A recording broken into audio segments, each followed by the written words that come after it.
today we focused on security. And the other side of security is that when people feel nervous or they are not really confident about what is going on, that has its impact. What can you say has happened since we were slammed with this COVID-19 pandemic in terms of the mental and psychological state of people? Well, I would say it all started early this year. And the notion we usually have in this part of the world is that, oh, it's happening in Europe and other places, it can reach us. But all of a sudden, we discovered that we are in the midst of it. So nobody prepared for this.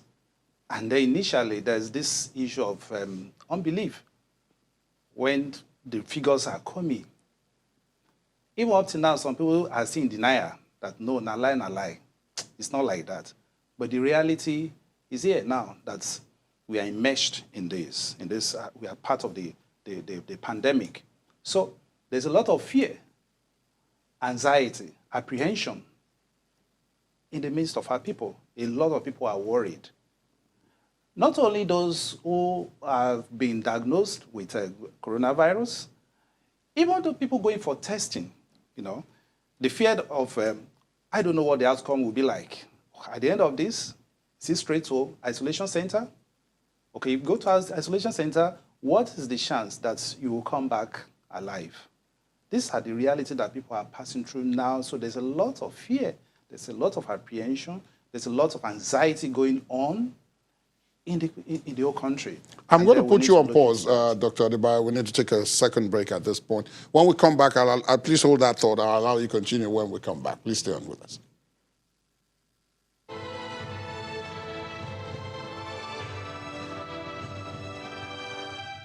Thanks for staying tuned. Welcome back. Dr. Richard Adebayo is still with us. Dr. Adebayo, before we took the break, you were talking about the possible impact. People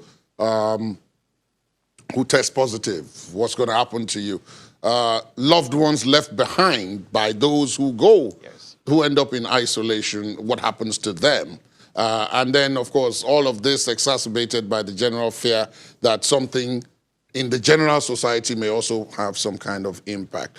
Now, what would you say that people should do if they were to find themselves with this level of fear so that it doesn't then go on and become a clinical condition apart from COVID-19 that they will also be treating?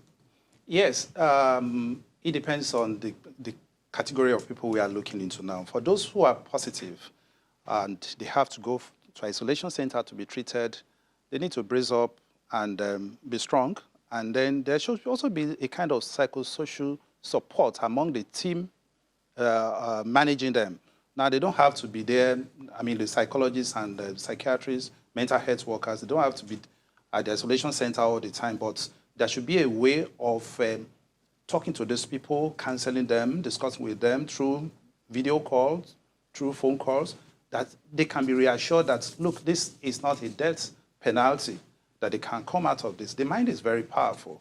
For those who are giving up at the initial stage, it may be very difficult for them to really struggle with this virus and come out alive. But for those who have hope, for those who are being given reassurance every now and then, there's a tendency that, by the grace of God, a lot of people are coming out of it.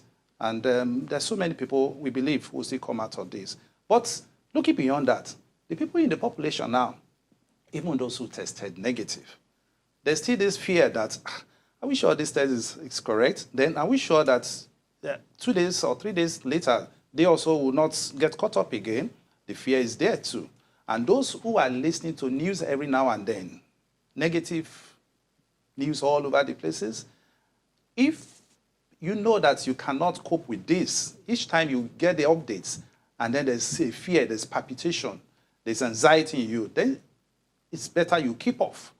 And then people must also be aware of where the source for their information, not just anything posted on WhatsApp or social media. They should look for authentic information from NCDC, and then it doesn't have to be every time that you want to listen to that news, because what may happen thereafter is that you find it difficult to sleep, you discover that you're anxious, then some people may start having those symptoms. It's psychological.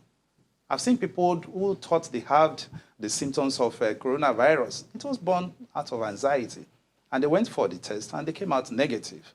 So those are another category of people. The families also, the loved ones who feel that, oh, this person is in an isolation center. What happens to him? Will he come out alive? What happens? The fear is also there. So if you look at all these ones mentally, there's what we call acute implications and then chronic or long-term implications. Yeah.